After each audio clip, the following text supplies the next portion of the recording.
Welcome to Momentum Conferencing. Please enter your participant pass.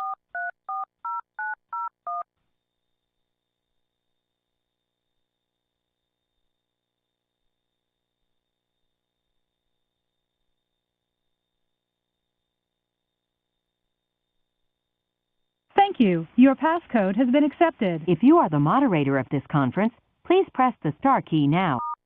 Please enter your... Thank you. Your moderator code has been accepted. Please wait for the tone, then say your name and press the pound sign.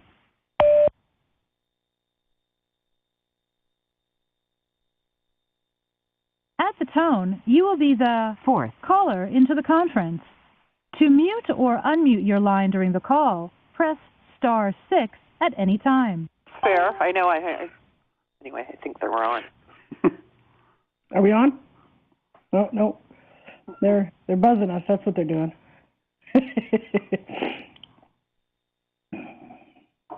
They can buzz. Well, I have to say, in my 7 years on suspension, this was an expulsion. The worst one I've ever sat in on. Oh, that's horrible for you. Oh, that's never fun, those ones. It was just.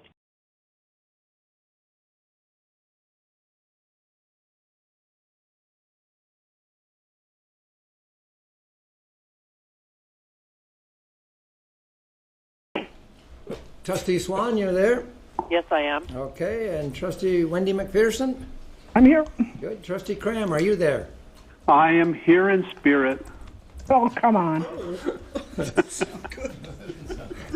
You're here in spirit. No comment, but sounds good. Okay, do we have the three we have? Okay, so our mics are all on. Everybody's logged in. Okay, I'd like to call to order the October 25th, 2017 public session. And I'll ask us to stand for the singing of O Canada.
And before I get the director to do a roll call, it's nice to look back and see our former student trustee here. I think, Grace, having you here is kind of a reminder of why we're here. And it's to have our students cross the line, graduate, and go on to other great things. So it's nice to see you back there. And welcome. Director, can I get you to do roll call, please? Thank you, Mr. Chair. Good evening, trustees. This is our roll call for 25 October 2017. Trustee Armour. Present. First Vice Chair Karkner. Present. Trustee Cram. Present. Trustee Jacobs. Present. Trustee Wendy McPherson. Present. Trustee Bill McPherson. Present. Trustee McAllister. Present. Second Vice Chair McDonald. Present. Chair McMillan. Trustee Richards. Present. Trustee Swan. Present. Student Trustee Marshall Wilson. Present. Thank you, Mr. Chair. Thank you. I need a motion that the Upper Canada District School Board approve consent agenda item 3.02 to 3.03, October 25th, 2017 as submitted, moved by Trustee John McAllister and seconded by Trustee McDonald. Cast your votes, please.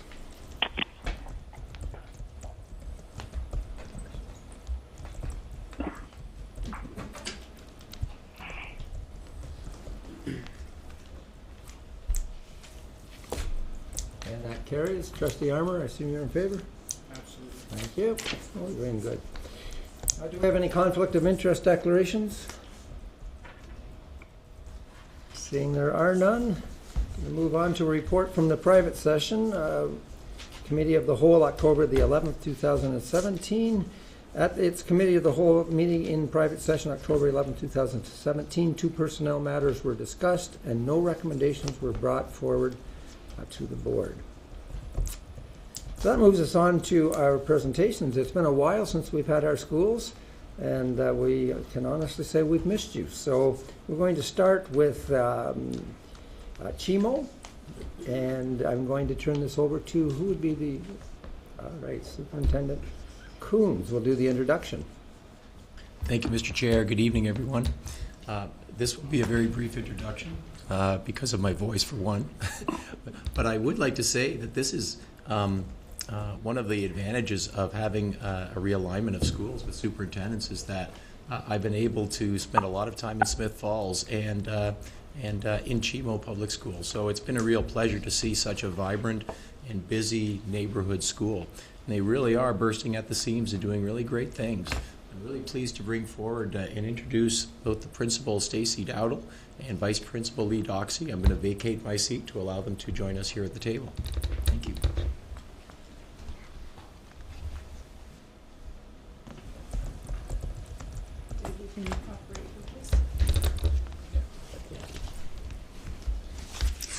Good evening.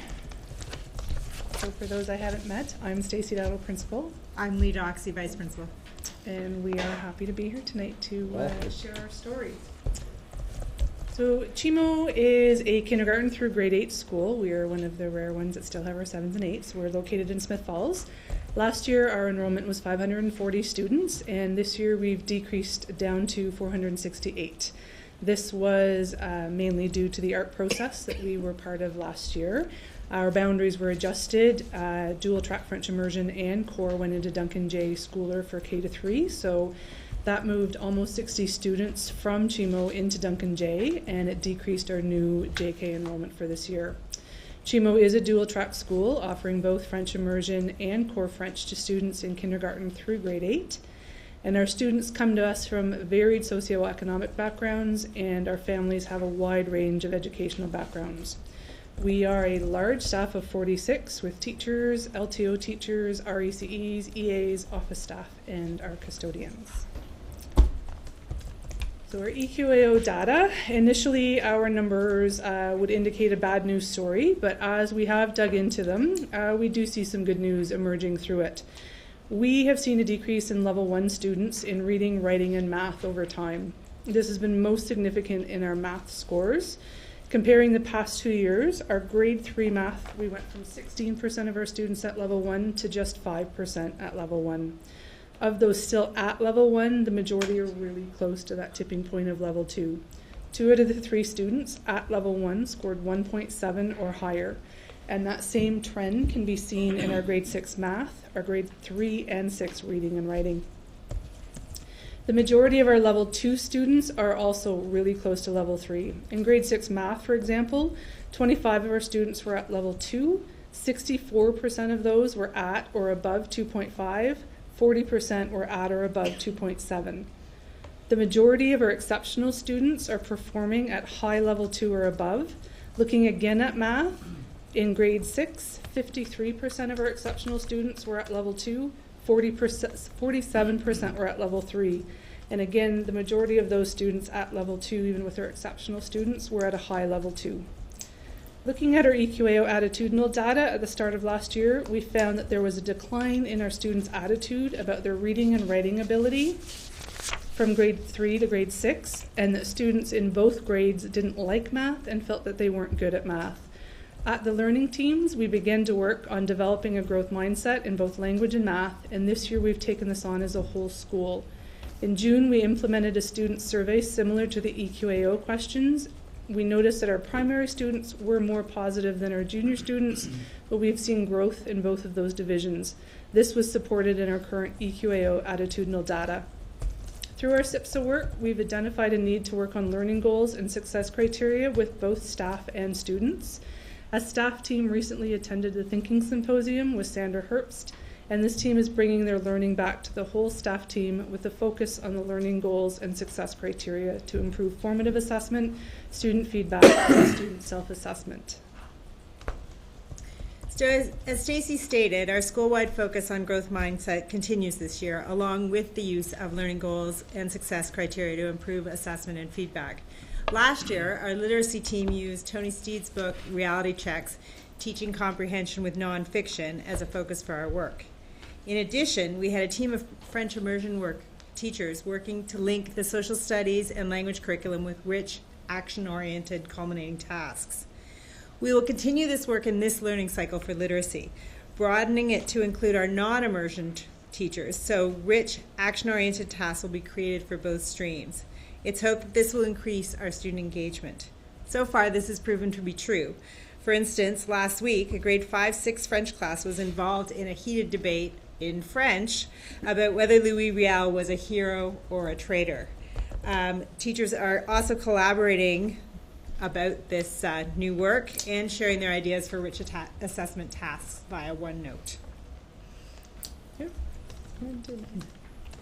We've also made some positive gains in the area of mathematics. Our student survey showed an increase over the year last year in positive attitude towards the learning of mathematics. We spent almost $10,000 of our school budget last year on math resources, both for teachers and students, above those purchased by the board. With this money, we purchased copies of the mini lesson series to support math talks, the Miriam Small open question series, and manipulatives were purchased to ensure class sets in every classroom. Work was done at the learning team table so teachers understood how to use these manipulatives, and then we took them into the classroom so students understood how to use them as well. This learning cycle, we will focus on the noticing and naming of mathematical strategies. We can already see that students continue to be positive about math and that manipulatives are being used in all of our classes. Teachers have started the year with work about growth mindset and use of the language like, you may not be able to do it yet, and encouraging them to continue. Wellness for our students and our student voice has been a focus. We were fortunate enough to have a student team participate in the Tell Them From Me pilot project last year with Eric Hardy. Our students generated their own survey, which they administered at CHIMO for all students in grades 4 to 8. Our survey answers showed that our students were experiencing a range of mental health issues and they wanted someone to talk to, that students were stressed about homework, feeling busy after school with all of their extracurriculars, and they wanted a quiet place to do their homework during the school day. And students wanted more options at recess beyond the traditional sports, such as some inside activities, some clubs. As a result of that information, our students took action. They made posters advertising Kids Help Phone, as students at CHIMO were not aware of that service. Additional posters were also ordered and posted throughout the school. Administration created a supervised daily homework club for our students, and club time was built into the duty schedule for the current school year, allowing students options at recess. CHIMO's also created a new recess and lunch schedule. Last year, we had recess at the end of the school day, and we noticed an increase in student conflict during the recess, and those conflicts were going unresolved until the following day. Last year, parents were reporting that students did not have enough time to eat their lunch and were coming home hungry. We also had buses arriving right at our start time of 9 o'clock or a few minutes later on a regular basis. This meant that students were rushing to get to class and many lost access to our breakfast program. We also had many other students arriving late for a variety of other personal and family reasons, which meant they were missing the start of their morning classes. In response to these issues, we've implemented a 20-minute recess at the beginning of the school day. This ensures that all of our bus students arrive in time for class and our other late arrivals are not missing class. It also ensures that all of our students have full access to breakfast and they have the opportunity to be active to start their day. Many of our students arrive at our before and after program at as early as 6 o'clock, and a lot of our students have a long bus ride. So far this year, we've seen a decrease in conflicts during this recess as compared to the end of the day recess we had last year. We've also changed our lunch from a 20-minute to a 30-minute period, and we've ensured that all classes have a morning and afternoon snack time. CHIMO runs a snack program to ensure that healthy food is always available. To ensure that our students are active, we've scheduled every class for a 30-minute gym class on 4 out of 5 days. On the 5th day, teachers do QDPE activities either in class or outside. And CHIMO is also looking at formally implementing the WITS anti-bullying program. While staff currently informally use the language of this program, we have plans to train our staff, our students, our family, and include our community police officer in program implementation and delivery. This is an exciting time of rebranding and resurgence for the Smiths Falls community. We've seen this by the number of new families who've chosen Smiths Falls as their home, even without having local connections.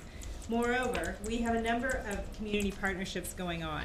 We are excited to be a Microsoft Showcase School, working with Tanya Mason, along with 7 of our teachers who continue to improve their technology skills, sharing their work with students and staff. The team is also part of a larger network with other Showcase schools to collaborate and share ideas. We have also expanded parent and community involvement at CHIMO. Currently, we work with community partners such as Big Brothers Big Sisters for their mentor program, Open Doors for a variety of mental health supports, the Intersections program, which is a criminal justice diversion program, Interval House, and R&J Youth Services. We partner with the Rotary Club to inspire our Early Act Club. The Civitan Club has become involved in what's become now an annual winter dinner, which is also supported by numerous community volunteers. Furthermore, CHIMO has a partnership with Smiths Falls District Collegiate, only blocks away, providing placements for their co-op students, which in turn help to support our students. Our partnership with their hospitality department continues as they've supplied food for quite a few of our events. Several of our classes visit the 3 local nursing homes on a regular basis. Last year, our grade 1 class visited with seniors for Reading Buddies and Arts and Crafts, which was showcased on local cable television. This year, we have a grade 6 class working with seniors on how to use iPads, while the seniors share their skills with our students. The community partnerships continue as we run a hot breakfast program daily, supported by parents and 2 local church groups. Volunteers are also active throughout our school. We've even seen school council membership raised from 5 to 15 so far this year. 2 grandparents have made the commitment to keep our sign, purchased by the school council, up to date outside the school. Students also celebrate success by hosting some of our former graduates, like award-winning swimmer Bailey Anderson and golfer Brooke Henderson, and learning about their journey. We hope that the new website and regular use of our school Facebook page will continue to expand the connections with our families and the community. We are excited by the growth and change both at our school and the community of Smiths Falls. Thank you very much. I'm going to open it up for comments or questions, but we're going to start with Trustee Richards. Thank you very much for the great presentation. CHIMO is a wonderful school. Both my daughters attended CHIMO many years ago, and it is situated in the community on that side of town. And I hear great things all the time from parents that of their children that attend there, and also the community partnerships that go on just amaze me. We have such a great community that supports all our schools. Thank you. Other comments or questions? Trustee McAllister. You mentioned growth mindset, which supports student well-being. Could you explain that growth mindset? What is that? Sure. Please. Through you, Chair. It's really looking at encouraging students to consider the concept of yet and being open to doing the hard work and persevering through so that they can get there. So it's really about, I can't do it yet, but I know that with hard work that I can get there. And we even challenged our staff over the summer to take on a new learning opportunity for themselves personally, something that they were maybe uncomfortable with and that they couldn't do yet, so that they could step into that role of being a learner and being uncomfortable and unsure and persevering and knowing that in the end it was going to be okay. Thank you. Thank you. Any other comments or questions? Trustee McDonald. I'm interested in the comment you made about recess. You have recess now at the beginning of the day. Tell me how that works. Through you, Chair. We have arrival. Our buses arrive at 8:45. So from 8:45 to 9, we do have a supervised yard. But then we go right into recess from 9 to 9:20. So that includes students who are coming in off the yard to do our breakfast program. It also includes an opportunity for students to do intramural practice as well in that first kind of half hour of the day. So, just going to your slides, you talk about a lot of the work that's happening within the math curriculum, and some of the things you talk about you're doing. How much of that was new last year, or newly introduced last year? Through you, Chair, the majority of that was newly introduced last year. So, I guess my next question is, what have we learned? Because we see that there's a reduction in the scores from last year, so we've put some new initiatives in place, but it didn't heed the results that you were looking for, I would assume. What are we doing now? Through you, Chair, we're continuing the work that we've started. There was a lot of new learning for our teachers. They needed to be comfortable with a lot of the new initiatives, the new way of teaching and interacting with the students, and learning to step back a little bit and letting the students be uncomfortable and work their way through the problems. So as teachers became more comfortable, students started to, but it is definitely still a new skill. It's a new approach to teaching mathematics, stepping away from pencil and paper tasks and more traditional quizzes and tests. So we believe that it is going to take some time for everybody to be comfortable. We have a young staff. We have a lot of LTOs on our team this year too. So again, we're continuing to always learn and grow. And I don't think that it's something that we can change in a matter of 10 months. And we didn't include that statistic, but from the attitudinal survey we did at the beginning of last year, but their attitudes towards the learning of mathematics to June, there were double-digit increases in their positive attitude towards the learning of mathematics. So students really had a real shift, and that was all grades, in how they felt about learning math. But when do we do EQO testing? The end of May, beginning of June. So attitudes have changed, yet results are not there. Right. Trustee Cartner. Thank you. Through you, Chair, I'd like to ask the question in reference to the slide that you had for the EQAO. At the bottom of that, you said the school-wide focus on use of learning goals and success criteria to improve assessment and feedback, and you refer to student self-assessment. Could you give me an example of what that might be as a student self-assessment? Through you, Chair. So the students will collaborate with their classroom teacher in creating learning goals and success criteria, which are posted in the classroom. One example might be the criteria for a descriptive paragraph. So those criteria are posted, and then students are able to identify that I've met this criteria here in my work. And it could be as simple as I highlight this in green and I highlight that example in green. So they're able to compare their work to the success criteria, and then they're able to say, I know that I didn't meet the success criteria, so that might be my next goal for improving my work. Thank you. Thank you. Any other comments or questions? Anyone on the phone lines have any comments or questions?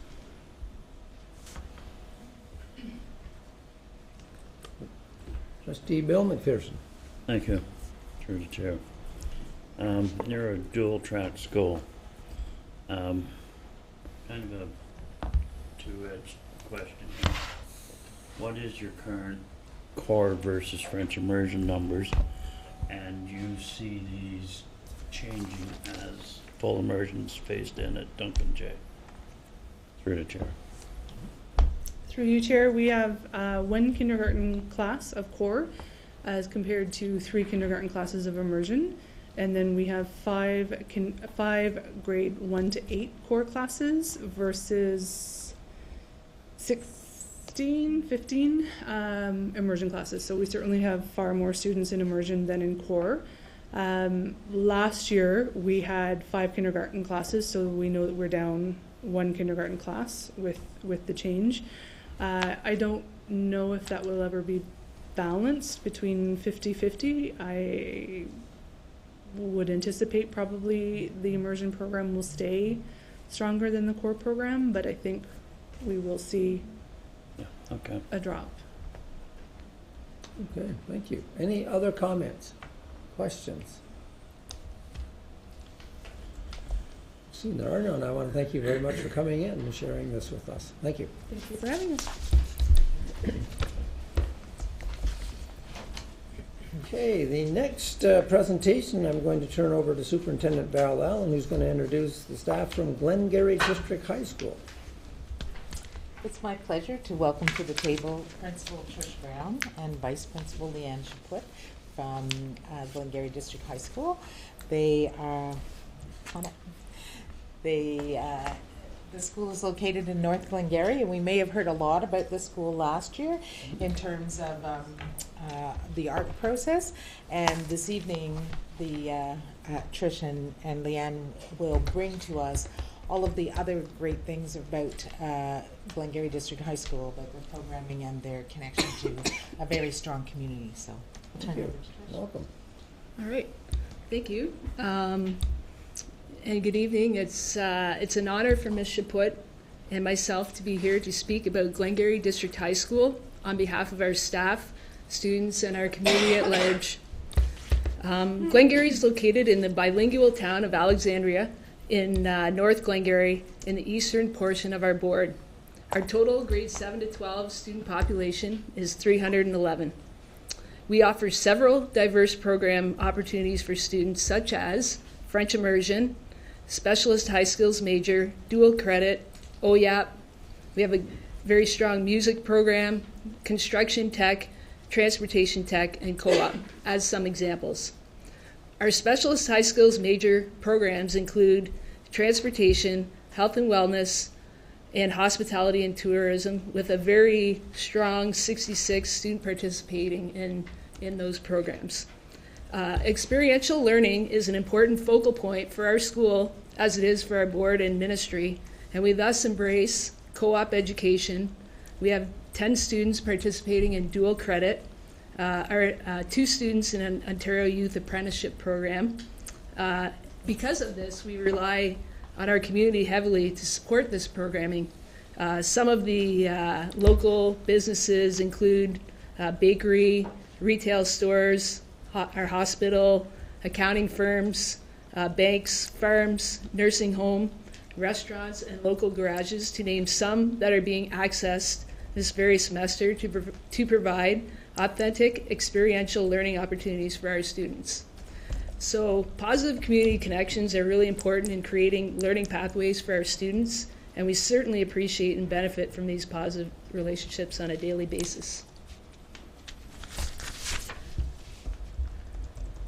The next slide presents school data related to our EQAO results. Our school-wide data compared to the board and the province over the last 5 years is represented, and you can see the numbers there.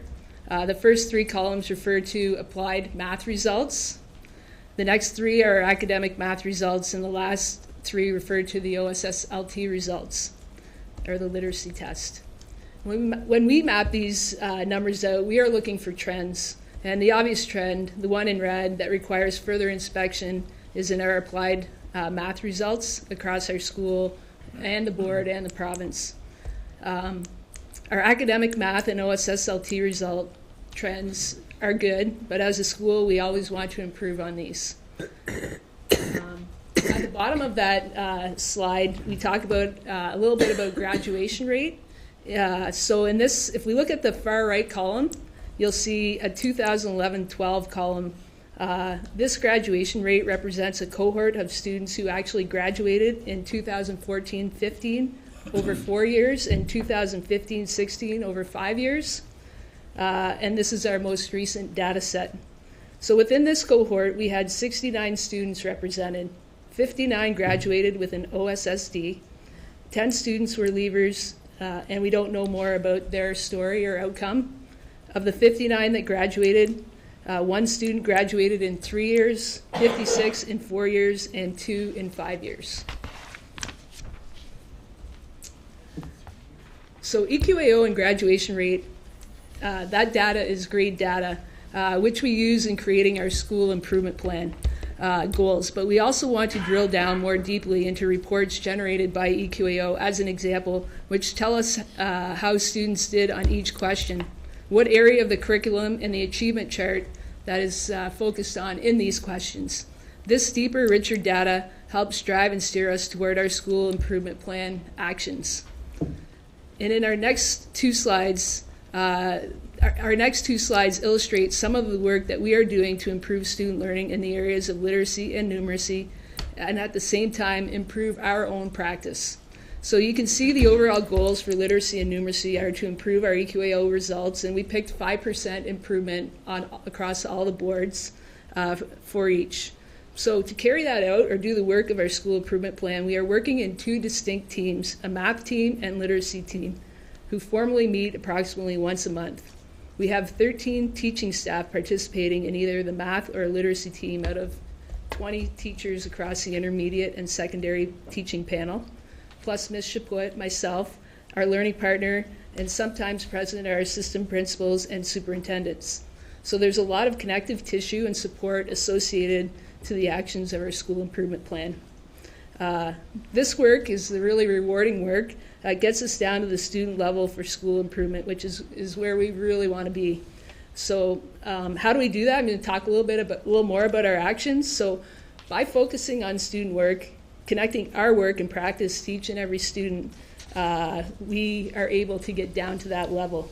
So EQAO data helps steer us and guide us, but we want to be a little bit more precise in our work, and this is what our school improvement plan allows for.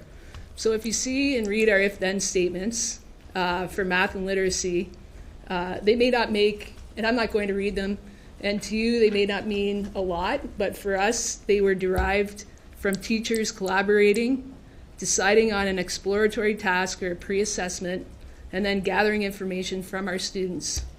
And then from the student work, we obtain baseline data and discover learning gaps. And this is all related to the curriculum, so it could be an EQAO question or as an exploratory task.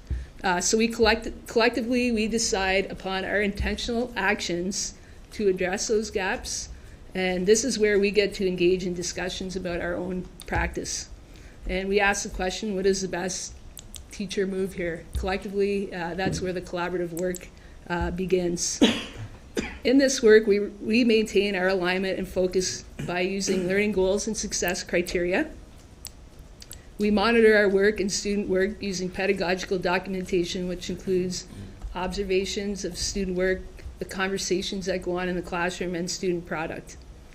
Our learning teams collaborate and talk about that work, reflect upon our impact on the learner, and then we go at it again. So that's our cycle of inquiry.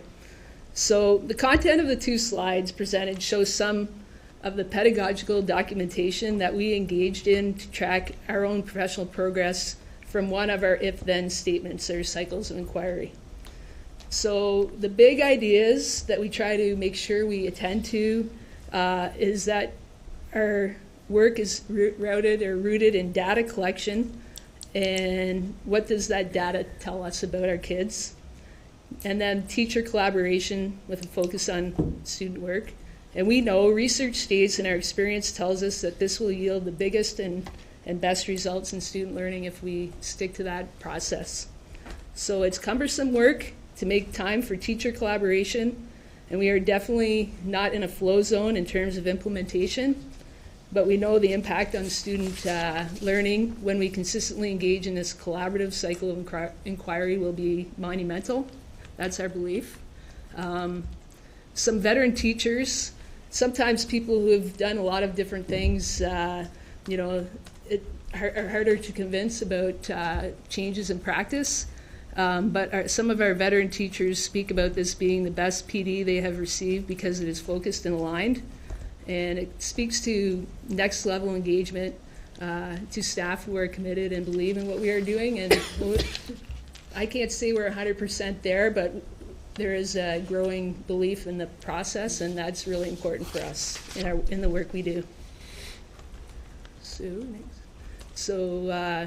I'm going to speak a little bit about student voice.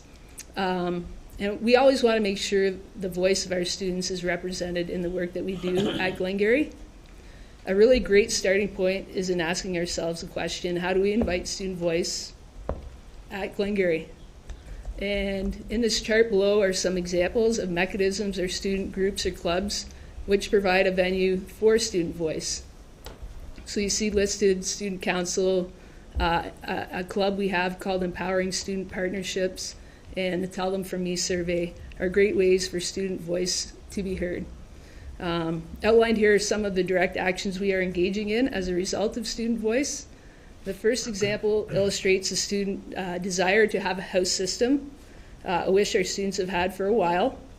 And with perseverance and planning this year, we have established a very vibrant and lively clan system at our school, one which all students are included and participate in team building activities from grade 7 through 12.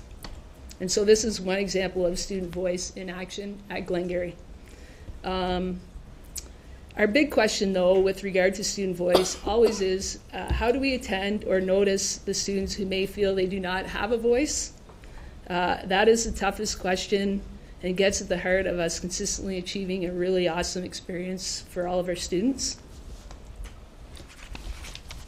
There's a good slide. So this is our 2017 graduating class. This is definitely why we are here. Everything we do is for and about these students. We feel so fortunate to be able to play a role in shaping their future. And I think a suitable time to conclude this presentation is with this image. And they are outstanding. Thank you. Thank you very much. I'm going to have a response from two people in particular, but I'll start with Trustee Wendy McPherson. Trustee McPherson, you want to comment? Yes, thank you, Chair, and thank you both for coming tonight and doing such a great job. And I don't have so much as a question, but otherwise a comment, and it's taking off of what Superintendent Allen said with regards to the community where Glengarry District High School is located in. Just the one thing I wanted to share was that the township recently hosted a town-wide art exhibit of the local artists, where all the shops and the storefronts placed artwork at levels that the students and walkers by could see everything, engage conversations about the art. I understand that the art teacher is going to take the kids down for a walk to go see the different types of art and discuss that and make that a day. So I just wanted to show how wonderful the community and the school have this symbiotic relationship, and it really benefits the students, I feel. So thanks again. Thank you, Trustee McPherson. I was just sitting here thinking about back when I was in high school, and if my high school was presenting and I was a student trustee at the table, what would I have to say?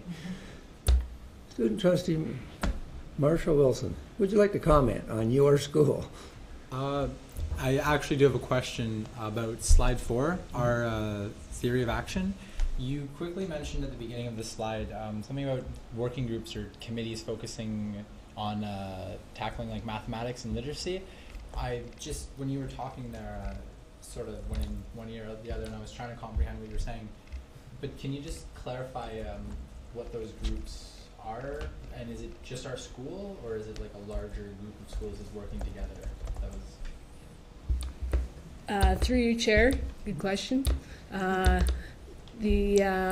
So the working teams are teacher teams. It's work that not only our school is doing, but throughout the whole system, all schools are engaging in a similar process, which is called a cycle of inquiry, big words, for a process where we want to gather data from our students. So we want to teach you a certain element of the curriculum. We want to collectively take a similar approach so that we're comparing apples to apples so we get the data from the kids, and then we want to see where the gaps are in student learning. Does this make sense? Am I answering your question? Yeah. Am I answering the question? And then get the data, decide on a process for kids to gather better understanding where the gaps are, and then hopefully when we reassess, the students will do better. That's in a nutshell the cycle of inquiry. only it's more complicated than that. I've simplified that. Is that good? Teachers are really looking at the whole, like their practice, right, and how their practice impacts student learning, and what they can do to continuously improve as well with feedback, giving students feedback. And you said it's all based on, through you, Chair, it's based on sort of student feedback, what they're saying. How do you get that feedback from the students to work on? If I understood you correctly. Through you, Chair. Student feedback should be if students are asking questions. So I don't want to speak to the teacher work, but this learning team work, if we decide upon a strategy about feedback, if that's our desired outcome, we want to find out what kids have to say about their own learning, then we will decide on a tactic. Could be a survey, could be just talking to students. So the strategy that we decide upon is we decide on collectively, and why we do that is so that we build collaborative practices amongst our teachers so they can talk about what they find out, so they're not working in isolation. So that's the big learning and the big growth that happens. Does that help? Yes. Okay. Thank you very much. Thank you. Other comments or questions? Trustee McDonald? Thank you. So just in that same kind of framework, in your theory of action, you've got literacy, you've got goals, numeracy, literacy goals. How did you come about establishing those goals, and what is the feeling of the staff to get to achieve to those, or to work to achieve those goals?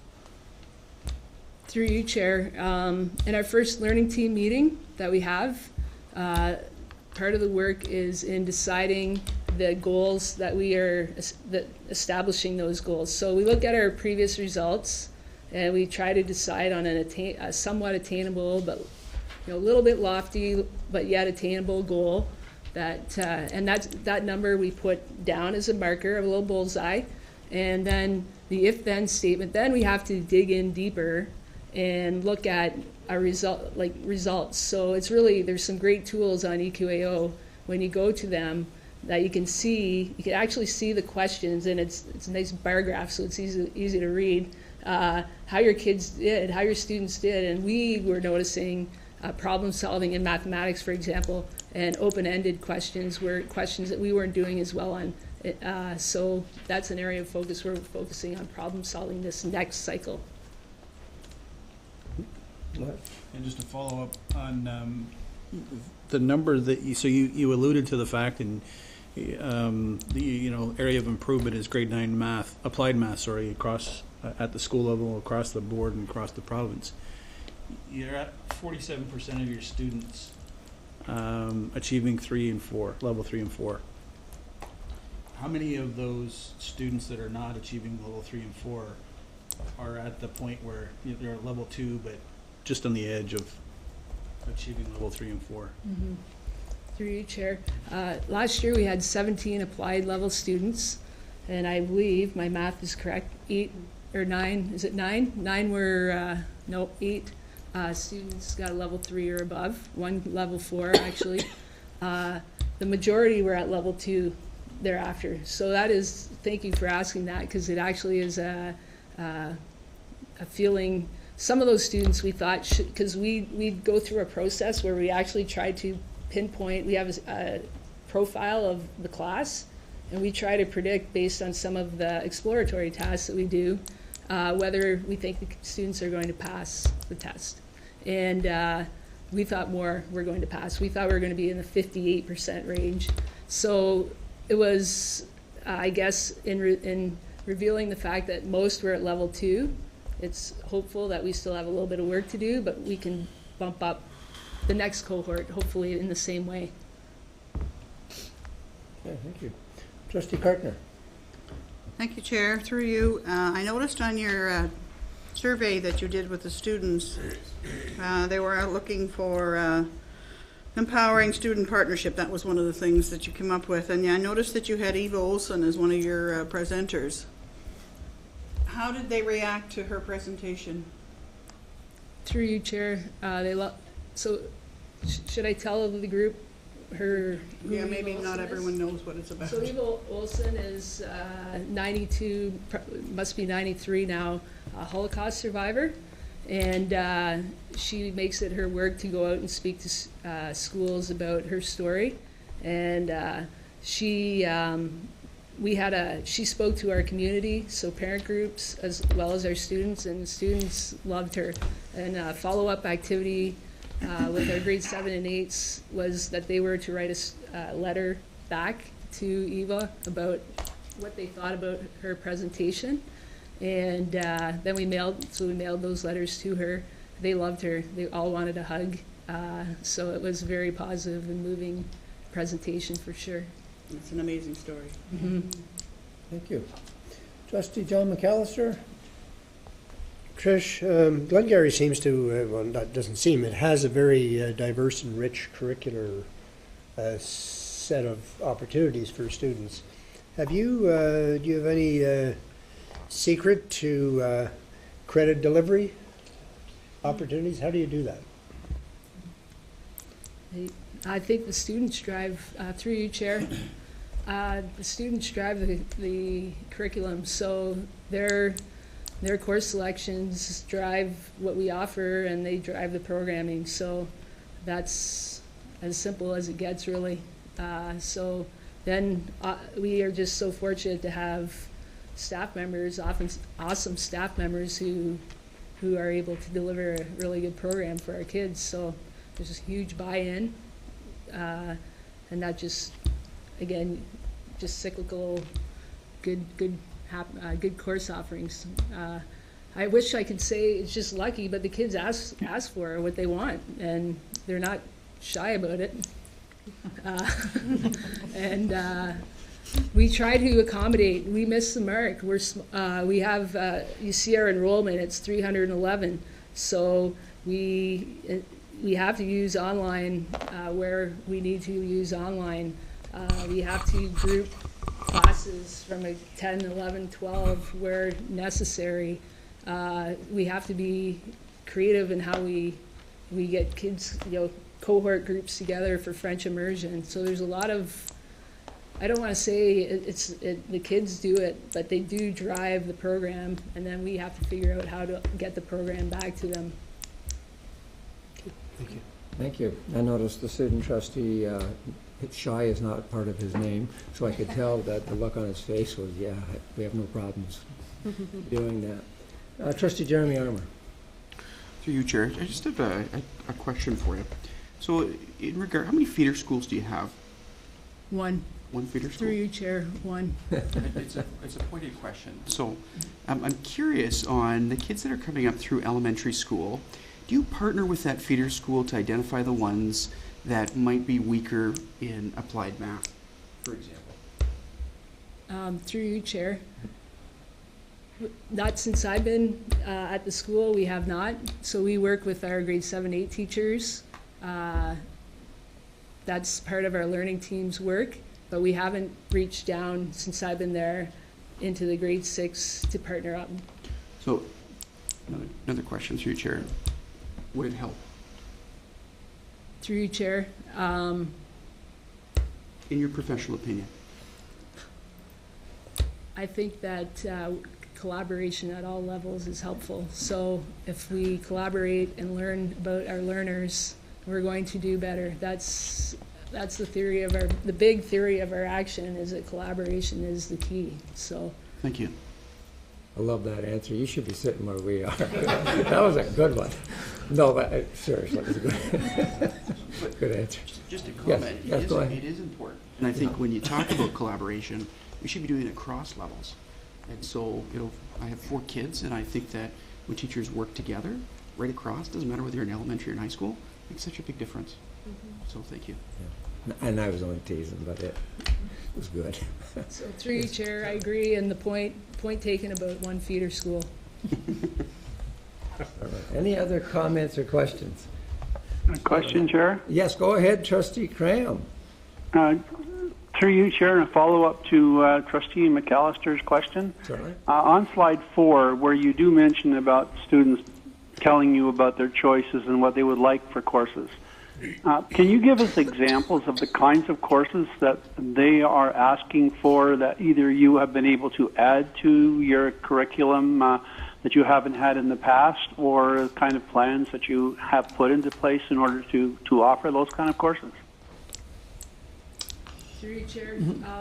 I think we're really lucky. I guess it's how you look at things, but we're able to offer because we have online learning, all curriculum throughout the province, essentially. So when we know, and our staff helps drive some of our course offerings, but we do have in our community, the things that are going on in our community also drive where kids ultimately want to end up. So where they want to do, what they want to do when they leave our school. So if students want to go into the transportation technology field and we don't offer that, that would be, I think that would be, we wouldn't be honoring their pathway. So that is how we, I guess in essence, there's a document called Creating Pathways to Success, which kids do. We use a My Blueprint program to help kids learn about career possibilities, and that helps us drive what we offer. So the kids they can select anything they wish to do. Ultimately, we have to consolidate those numbers and put a program together. So I can't say there's anything beyond that action. Is that helpful? Trustee Cram, does that help? Sort of. I was looking for more of kind of an example of what kind of how they were able to put it together and what kind of a course when it's over and above what they had last year.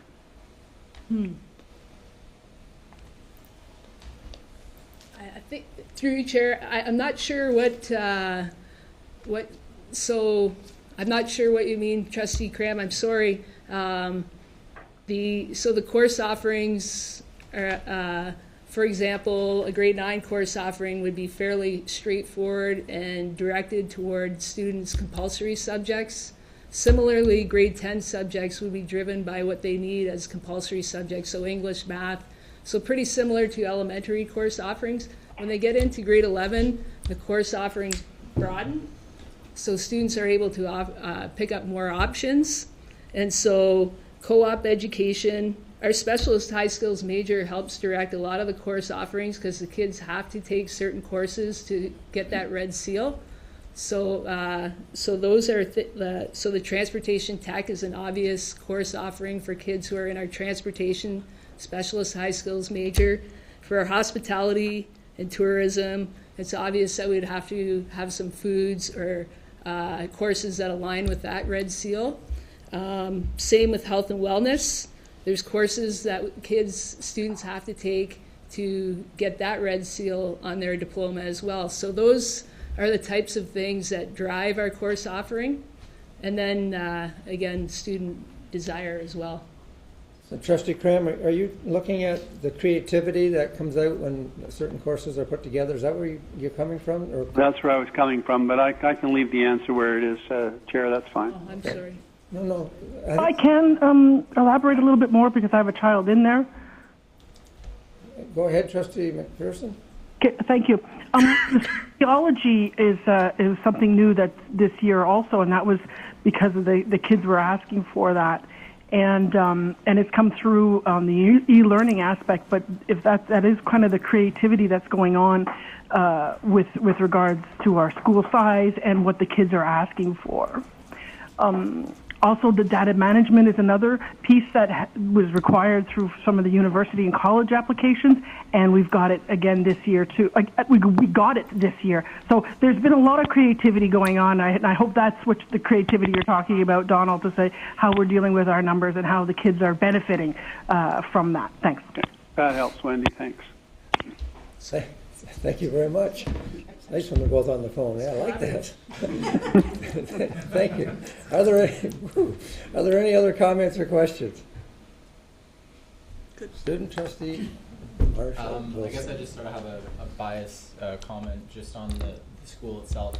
The school does have an amazing administration staff, and it's a really great place to learn, and it's the reason I'm here. So that's just my comment, is that it is a great school. Thank you for that. Thank you.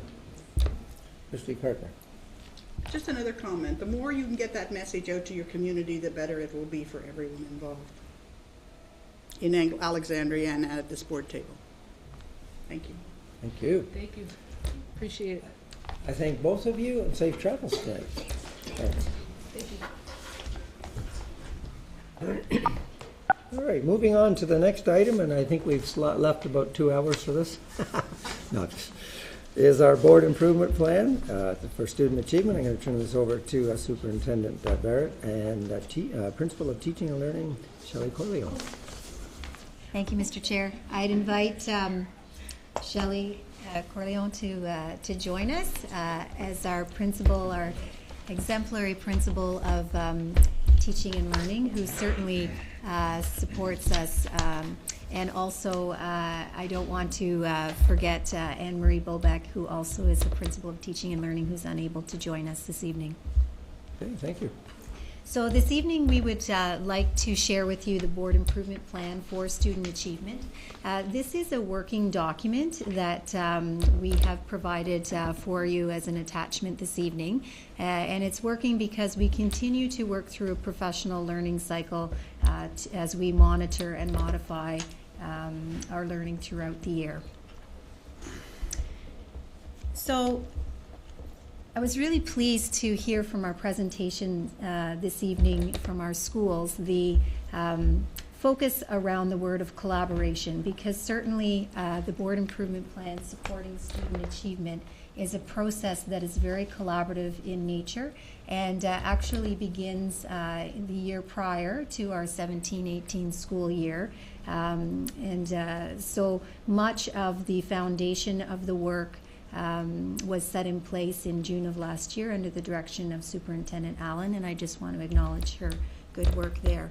But it's a process that's intentional, it's collaborative, and it reflects a precise approach for supporting our students' achievement and well-being. It's based around a professional learning cycle, focusing on, as you see this evening in the document, literacy and numeracy. And it really is built around a reflective dialogue that is planning for student needs. So as we heard from our presentations this evening, we are looking closely at our students' evidence and their work and many sources of data in terms of planning forward.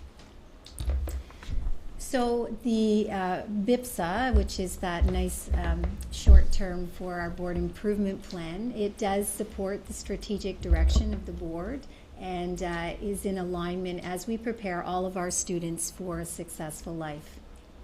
So what do we know about our student achievement in the Upper Canada District School Board? And we have a few slides here speaking to the elements of literacy and numeracy.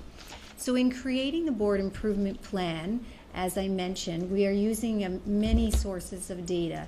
The information that comes to us through the EQAO standardized assessments.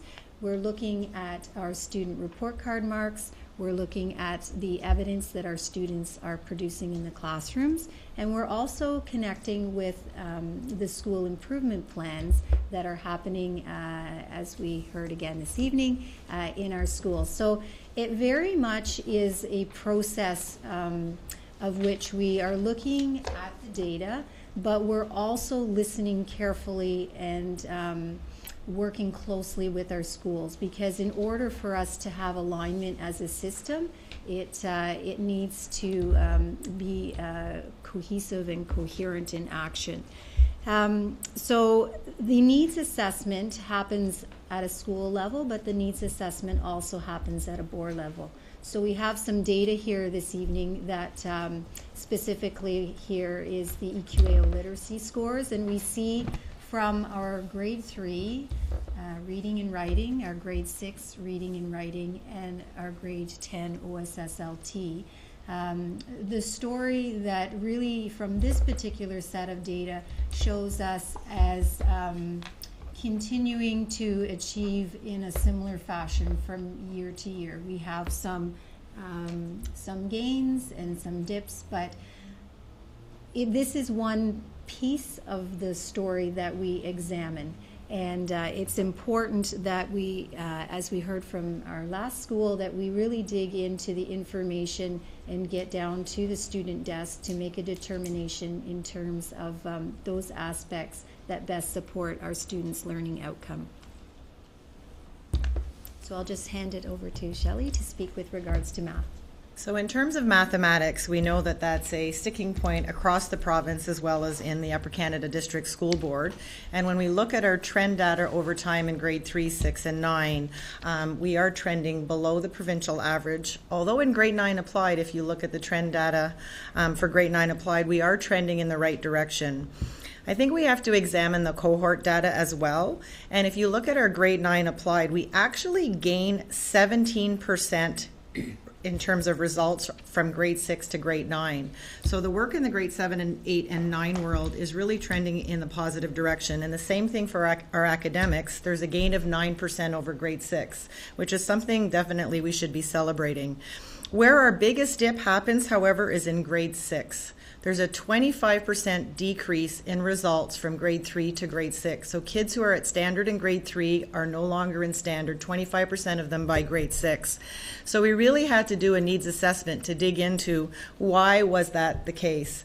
And really what it came down to is we were very much focused on teaching procedures and skills and memorization and basic facts to our students. We would give them a formula, we would give them some word problems, they had to apply the numbers to the formula, and it was very much rote learning without understanding. And the research clearly shows that students need both number fluency and number sense, and they need to have conceptual understanding. They have to know what they're doing, why they're doing it, and they have to construct meaning from that. So that's what set us on our journey in the math world last year with our renewed math strategy and our focus in our BIPSA and our SIPSAs around those cycles of learning. We really need to start back at the visualization and that conceptual understanding with concrete manipulatives. Anytime there's new learning going on, we can't start in the symbolic world. Research tells us that clearly, and so that has been much of the work that we've been doing through the RMS and at the learning team table and in the classroom. And we are starting to see clear evidence in classrooms where student thinking is visible and where kids are beginning to persevere and talk about their mistakes and make meaning. Year one is just that, year one. We began to target, we had about 400 teachers across the system who were participating, and that translated into starting to see some changes in those classrooms. Year two, we're focusing much more on spread and knowing the learner and having the cycles become a lot more timely in terms of looking for evidence of impact on student learning. So we'll talk about that in just a minute here. Okay, so after a needs assessment, then we need to set goals. And we were looking at how our goals in our board improvement plan will align with the needs that we've identified from the data, as you saw. So for literacy, we really are focused on our students achieving level 3 or 4 in both our primary and junior EQAO reading and writing, and having that improvement occur by 3%. And then also for our first-time eligible students who are writing our OSSLT, looking at an increase of over last year by 3% for those students as compared to the results that they received in their grade 6 EQAO reading and writing year. In terms of numeracy, we have a little bit of a different approach, and we're really intentional about closing the achievement gaps and improving student learning outcomes in mathematics and problem solving in particular by moving all of our students up one level. And we are seeking evidence in the pre and post regular classroom work as well as the lagging EQAO and report card data. And math is a little bit different because we have a lot of adults, not only learners, but parents who have a lot of anxiety around math. And we have some teachers as well who may have some anxiety around mathematics. And so the go-to is to learn the procedural because there's comfort in that. And so our focus has to be on, math content knowledge for teaching and not just content knowledge. And we know that our board's mission is to prepare all students for a successful life. And if you look at the actual raw data for EQAO, it shows that kids who are at 3.1 and 3.3 and 3.5, and even some of the students at 4.1 in grade 3, by the time they hit grade 6, they're at level 2. So it isn't enough in mathematics to just target the level 2 students. We actually have to transform teaching practices in the classroom with a focus on building that conceptual understanding. And so that is the focus in our thin slice for our BIPSA as well as our school SIPSAs.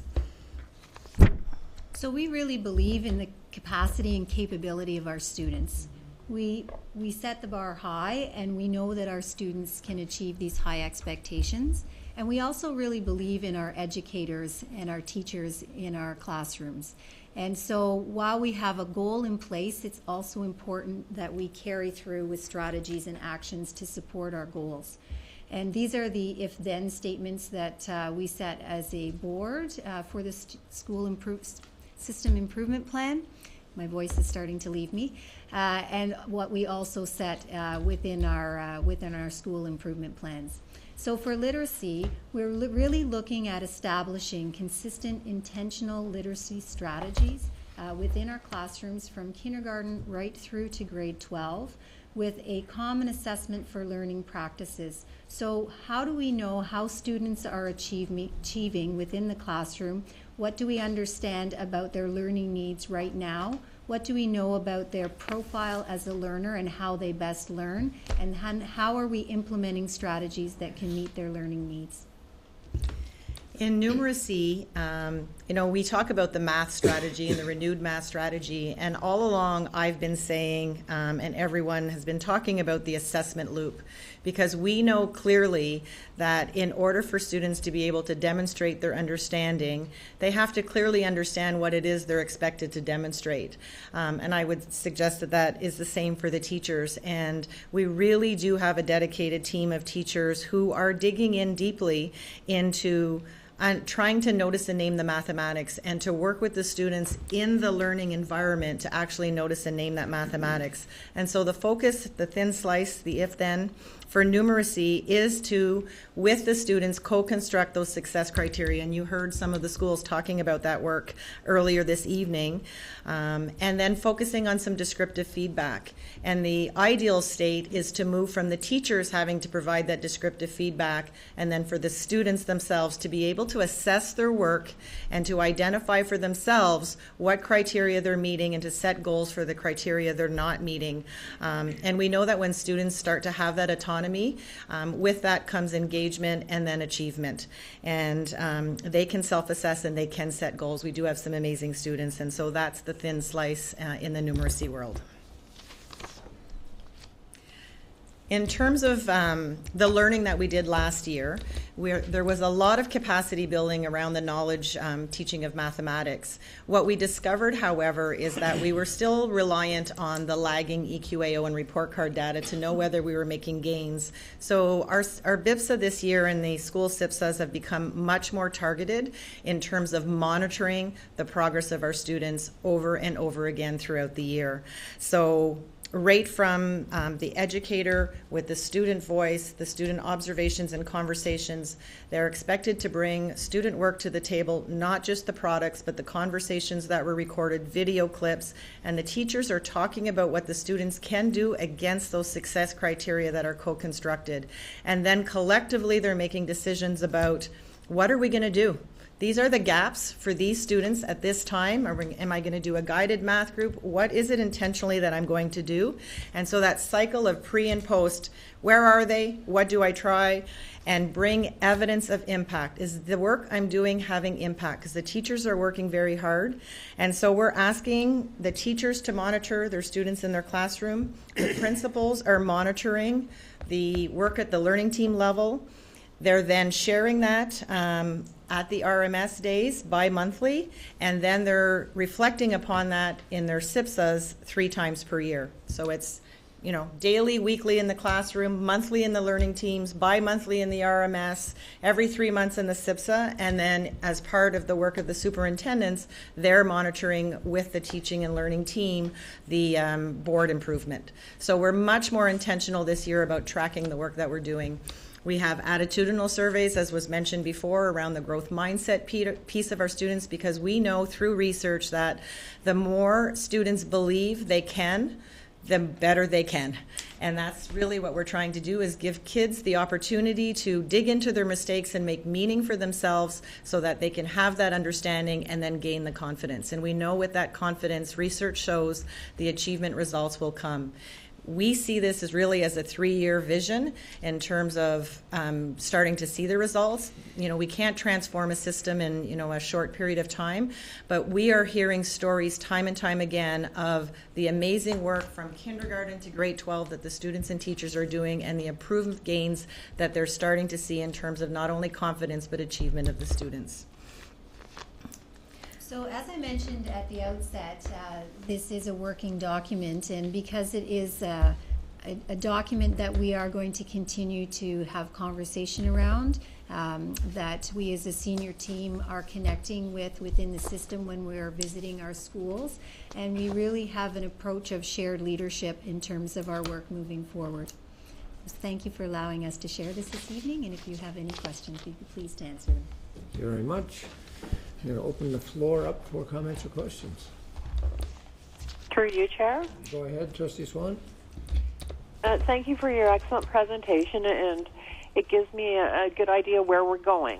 But I think there was one important piece that I really haven't heard in the math, and that is, what is the board doing to reach out to the parents? Because I know as a parent, I struggled. I was very good at math in school, but we call it old math. And now this new math, I was told I was always doing it wrong.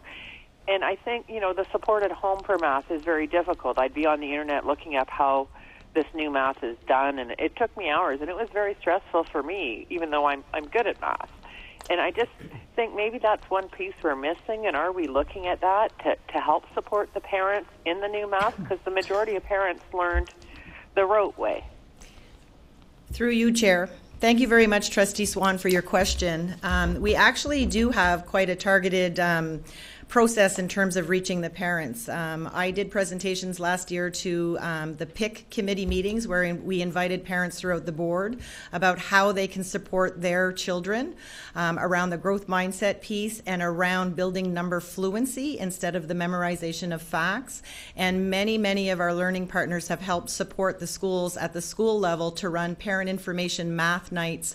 There have been, some kindergarten focus nights in Winchester Public School. Kempville Public School, as an example, had a parent night targeting the K-6 parents with over 80 parents participating, and those are just 2 examples of the many math nights that are going on at the school level to help parents build that understanding about how do you build fluency, what are the strategies. And many of the teachers, we had some consistency in our board about naming the strategies, so having and doubling, for example, as a strategy to multiply, and the parents or the teachers are providing the names of those strategies and examples to the parents so that they can work with their children at home to build that number fluency. Thank you. Thank you. I'm really glad that information's getting out there, because I don't think it was happening when my son was in elementary. And I would concur, through you, Chair. Thank you. Trustee? I also question, or comment rather. We'll come to you in a second. I'm going to go to Trustee McDonald, then I'll come to you, Trustee Wendy McPherson. Trustee McDonald? Thank you. Just on that topic, the new math, old math, whatever the case might be, I think the reality is that we're trying to solve a new world problem with an old world solution. The solution isn't expecting parents to know the math. The expectation needs to be, what work are we doing in the classroom? And the new world solution is, the flipped classroom, all kinds of different strategies that can be done so that they're not at home stressing out about how to solve this problem. And mom and dad don't know how to do that. And that's not the important thing. We're not teaching mom and dad. We're teaching, Sally or Joe or Billy. So I don't think we want to attempt to boil the ocean by making sure that every parent understands the requirements around math. So I think it needs to be explored a little further about how we're going to work on those types of things. Through you, Chair, I would like to add, however, that for some reason in mathematics, there's a belief out there in our parent and adult community, and sometimes it's our belief as well, that you have to have the math gene or you're not smart in math. And we hear over and over again at parent-teacher interviews that it's okay, June, mommy wasn't good at math or daddy wasn't good at math, you're just like me, we don't have the gene, we're not smart in math. I would venture to guess that not too many parents would say, it's okay, June, I can't read, mommy always struggled with reading. But for some reason we think there's either an innate ability to do math or not. So I do feel that there is a piece that is important for the parents in terms of building that capacity around the growth mindset piece. So you made a mistake, okay, let's look at this, let's dig into the problem and let's try to figure it out together. And we really want teachers to move away from doing those worksheets at home where it's stressing the parents. Let's just look at the math around us. So let's try to encourage parents when they're driving to talk about distance, when they're in the grocery store to talk about sale prices, just to make math live for students in their daily lives. So I really think that is the role of parents in terms of building students' efficacy and self-confidence around mathematics. Yeah, go ahead. So, not to debate roles of parents, but to come back to our strategy. Absolutely. You've acknowledged, and we see it on a continuum whenever schools come and present, there is the dip from 3 to 6. The dip from 3 to 6 happens across the province. So what's new in 4, 5, or 6 for those students? What's added to the curriculum? What changes in the curriculum that causes those numbers to be skewed in that year? Through you, Chair, I think it's twofold. The curriculum becomes more challenging for them in grades 4, 5, and 6 in terms of their ability to solve a problem using multiple steps and the need to know what step has to happen in what order. So it becomes much less obvious in terms of how you solve the problem. We spent quite some time focusing in the 4, 5, and 6 and trying to build capacity for our students, but what we've come to discover is that it's the skill set in kindergarten to grade 3 where we set the foundation for our students about having that fluency with numbers, the ability to actually make meaning of a problem. So as an example, at the last RMS day, we talked about the structures of math problems, and that if all we do is ask the students what is the answer. So we give them A, we give them B, and they have to find the answer, as opposed to mixing up the structure, where you might have for example, in a grade 1 class, there's some gummy bears in my pocket. I have 5 more, and now I have 11. How many are in my pocket?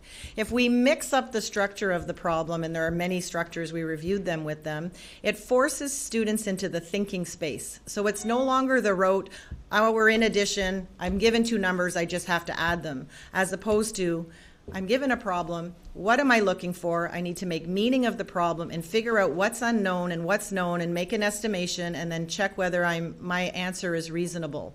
So we know now that if we push that thinking from kindergarten to grade 3, that by the time they get to 4, 5, and 6, they'll know those processes of reasoning and justifying and thinking and communicating their ideas, and they'll be better equipped to achieve in grades 4, 5, and 6. So it really needs to be a K to 6, and I would argue a K to 12 initiative in order for us to see systemic change in our school board.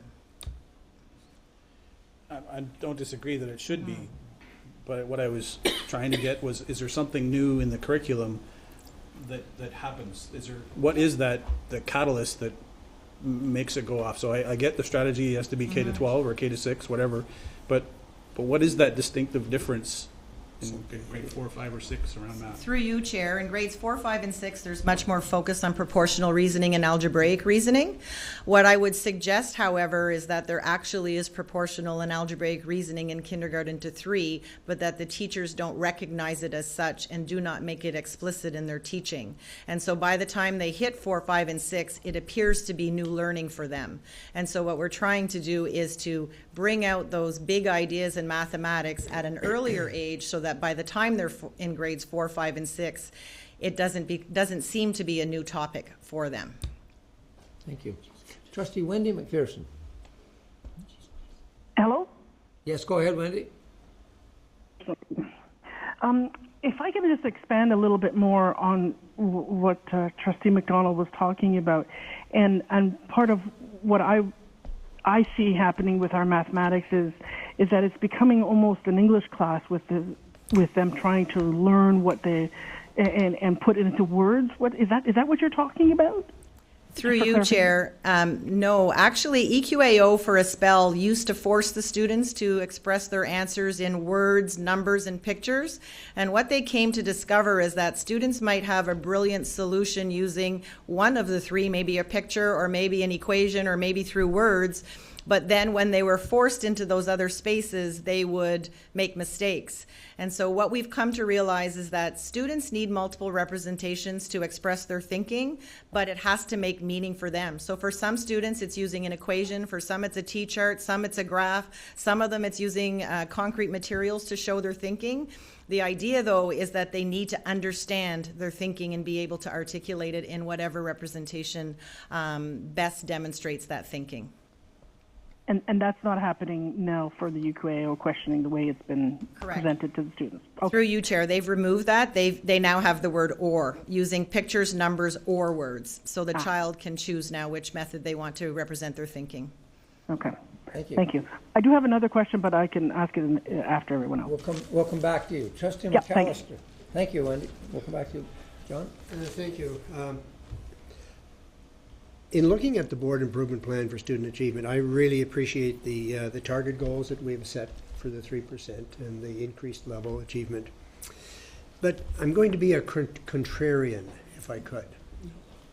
And I will be getting to a question here. It seems to me that there's a disconnect between the actual document, board improvement plan for student achievement, and the PowerPoint presentation. And I'll tell you why. It seems to me that we are identifying student achievement solely with numeracy and literacy improvement, to the detriment of the arts, well-being, character development. As we say, we are preparing students for a successful life. There's more to it, perhaps, than just numeracy and literacy.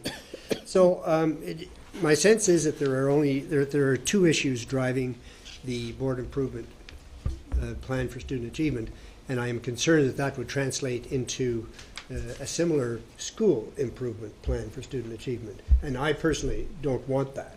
I want to see a much more rounded plan. So I wonder if you could address that issue. Because I noticed on the last page there is just a fleeting reference to student achievement or wellness. So thank you very much, through you, Chair, for asking that question. It is a board improvement plan for student achievement, but we recognize as a system that we set high standards for all of our students in all of our programs, and our expectations would be that students are achieving in those programs. Sometimes when we are looking at data that comes from the province, it is around particular subject areas such as EQAO and literacy and numeracy. And boards are responsive to those areas of need.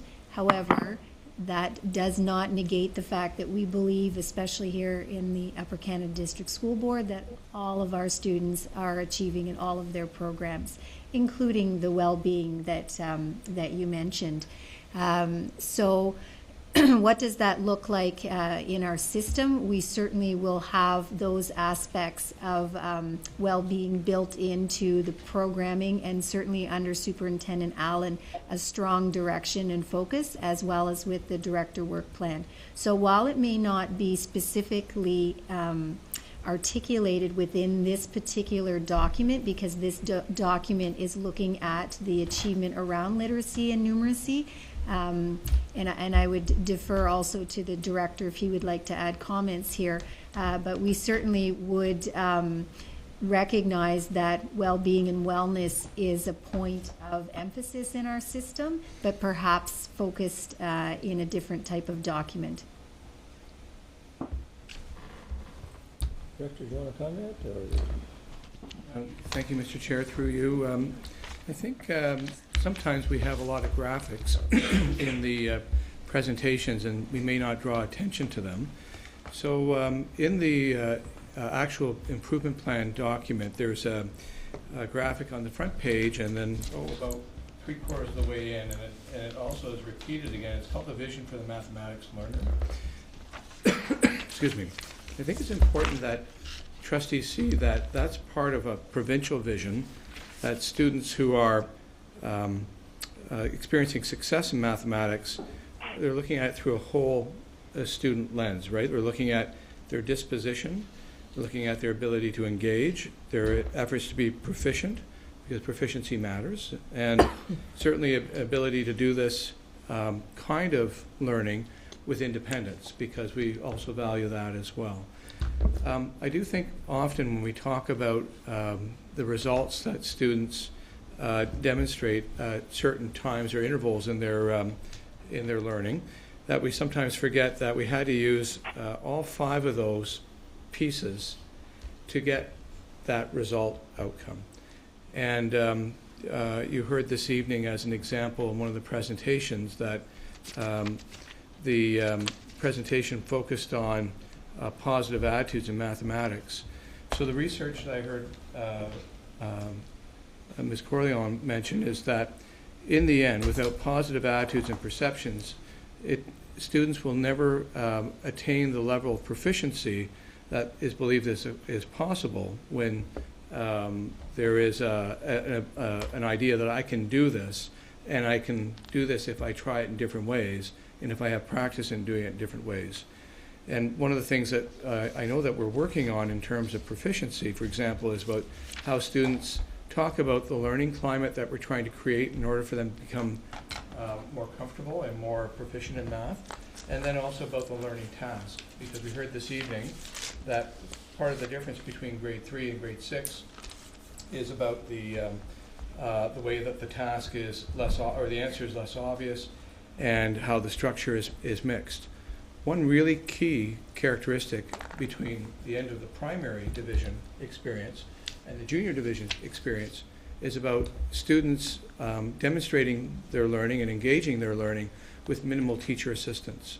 So the idea of independence is very, very significant as well. And I think that speaks more to a human element about how students are prepared to do that, and whether they're actually at that level by grade 6 or not.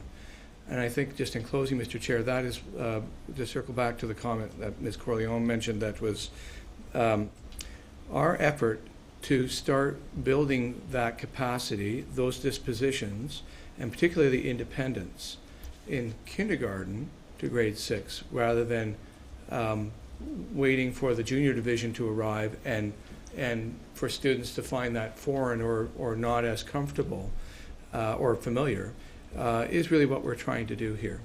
So I would say that while it's not uncommon for staff to add different graphics, that graphic that's on the screen right now and that's in the achievement plan actually speaks to the whole child as a learner and the whole person. And we would not be serving ourselves or our society well to focus on the cognitive success and think that it was done at all costs. And I think we're trying to make sure that we're conscious of that as we move forward. Thank you. Trustee Bill McPherson. Thank you. Through the chair. It seems every year when we get the EQAO results, the math ratchets down a few more points. In some schools it's in free fall. We see one tonight with 7%. That scares me. And then Vice Chair McDonald mentioned New World, Old World. I question whether math is as relevant in the New World as it was in the Old World. And I wonder if this is not reflecting in parent engagement. Because in the Old World, you balanced your checkbook, you figured out how much your grocery bill was, you wrote a check for your phone bill. And now everything is done on an iPhone or a computer or an automated cash register. So I know there's a few former math teachers here, and I don't want to make them feel irrelevant, but I'm questioning if part of the disengagement and the continuing lowering of our math results is simply not just a reflection that math is less important than the written and the spoken word. And I feel at times that we're fighting an uphill battle. It seems that the harder we push, the behinder we get. Because I'm sorry, I've sat here for a decade and a half plus, and I have yet to witness a year where we actually went up. We started somewhere around 70. Now we're down to 50. Some schools are even into the single digits. So we'll finally get to my question. In the case of a school that is right in the cellar, do we do any school-based intervention? Because if I see anything under 10, I'm worried, because that represents a fair chunk of a future community. So that's my question through the chair. Yep. Through you, Chair. Thank you for your question. It is alarming, the results that our students are receiving in some of our schools, in some of the grades in EQAO mathematics. You're right, math is different today than it used to be. We have computers now that can do all of those computations automatically for our students and our adults and our engineers, et cetera, et cetera. But what we do need for our 21st century learner are students who can solve problems and who can think critically and who can communicate and who can reason and who can prove. When I was at the Ontario Association of Math Educators conference, one of the presenters said, the curriculum in math are the processes in mathematics, and there are 8 processes. And the content of the curriculum is the venue by which you teach those processes. And I think that's where our target has to be. And if you look at the pedagogical systems that was released by the ministry, you need to have a safe and caring classroom environment first. If you are going to dig into mistakes and honor every student's work and discuss maybe a misconception that a student has, you need to have a safe space to be able to do that. And you need to have worthwhile mathematical tasks. So long statement by me to get to the point that the work has to be worthwhile for the students. And so that is part of the work of the renewed math strategy, is to make sure that we are actually knowing our learner. And we have 2 full days of the RMS specifically focused on knowing our learners and knowing our communities and knowing future potential careers for our students, so that we can actually have them do math that is interesting for them. And if we do that, I believe that our 10% and 5% and 30% and 40% results will change dramatically, because in the world of Dan Meyer, he said his work is brilliant in that he takes the math away from a problem. He gives them a problem that's very interesting, and the students get hooked on the problem. And then they're like, but we don't have enough information. Oh, you need some numbers, you need some information, you need a graph, let's give it to you now. We make them hungry for solving the problem, and when they're hungry to solve the problem, they're willing and engaged in doing the math to get to that solution. So I think that if that's the focus that we take in some of our schools that aren't doing very well through the EQAO lens, we can re-engage our learners into being passionate about doing mathematics and learning through mathematics. Yes, go ahead. Just to follow up, I'm going to pick up what John mentioned. Do we integrate mathematics into other subjects like music, shop, technologies? Do we integrate it in that if you're building a birdhouse, you're using math? So through you, Chair, so the ministry has mandated that we have a full day of professional development for all of our teachers in our system around mathematics. So last year, we did a focused activity with all of the teachers where we actually went into all of the classrooms, the art classroom, the geography classroom, the science classroom, the tech shops, and we actually uncovered and unpacked the mathematics in those classrooms. in every single curricular document, there is a reference to mathematical literacy or numeracy, and we engaged with all of our teachers around how they could bring math out in the work that they're doing. So for example, in a visual arts classroom, when they're teaching 2-point perspective and the vanishing point, there's a whole lot of mathematics there. And as you mentioned, when they're building a birdhouse or they're building a wall, there's a whole lot of mathematics there. So our role is to help unpack that mathematics for those teachers so that they can make it explicit. I know in many, many French immersion classrooms, oral communication is a part of their curriculum. They're now doing number talks in the French immersion classrooms to build that mathematical literacy. We have another professional development day at the end of November so we pointed them to the front matter of their curriculum last year. This year we're pointing them to their actual curricular expectations where mathematics is embedded to make it explicit for them so that kids can see that mathematics is everywhere and it isn't just some arbitrary algebraic equation that they have to solve that they don't understand, but that it's actually really important for building that bridge to know what that equation is and to know what the force is and the tension is to support that beam in the house. And that's our target for the end of November. Thank you. Trustee McDonald. Thank you. I just, you know, not the PowerPoint, but the other slide, there's a lot of good information here. And we focused a little bit, maybe too much on math than literacy, but the point I wanted to get at around board improvement plan is that it is a board improvement plan. It is a result-based review on the information they're gathering from schools. Work is being done at schools, it's coming back, work is being done here. There's excellent research data that you put in place here to support what's happening. Now the work is being analyzed and being pushed back to schools, and I don't want to sound that in a negative way, but it's an up and down flow, right?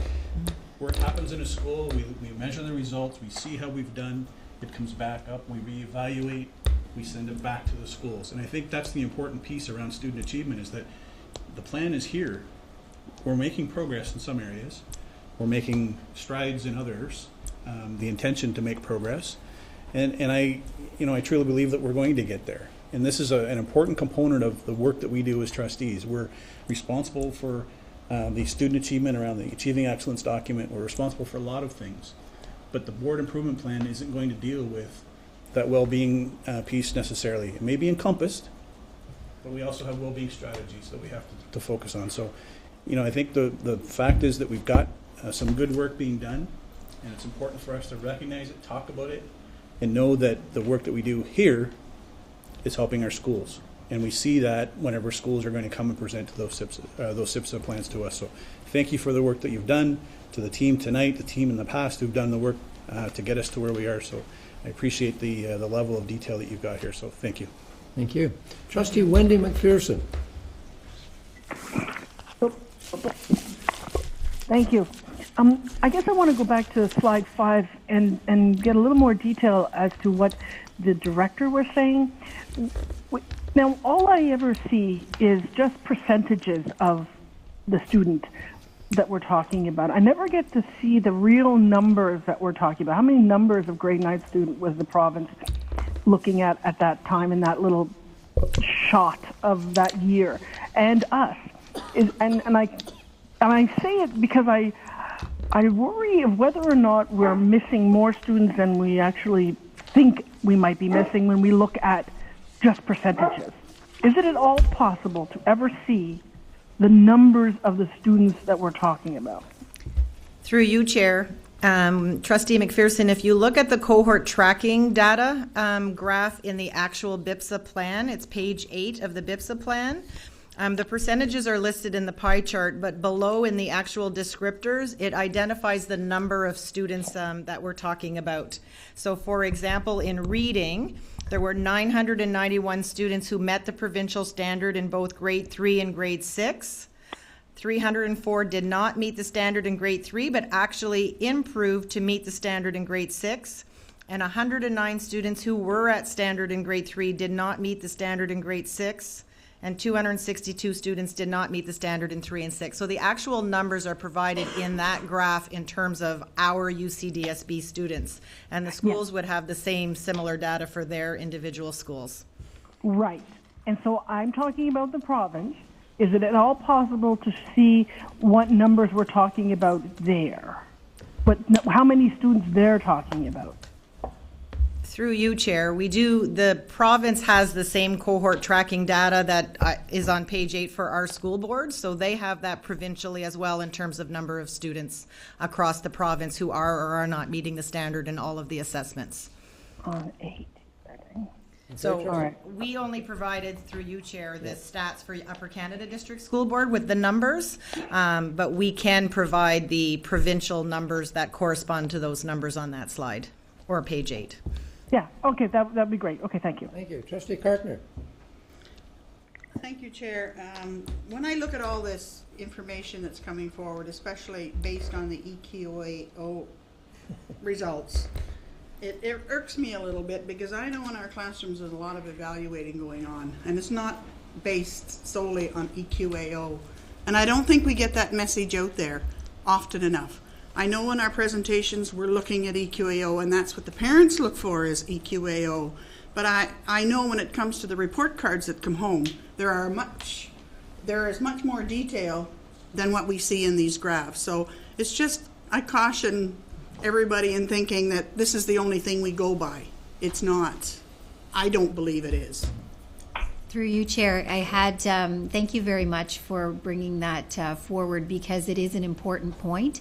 And near the beginning of the presentation, just mentioned as well, EQAO is one source of data. And I think while you mentioned the report card, also in the assessment is the assessment that's currently happening in the classroom with the students every day.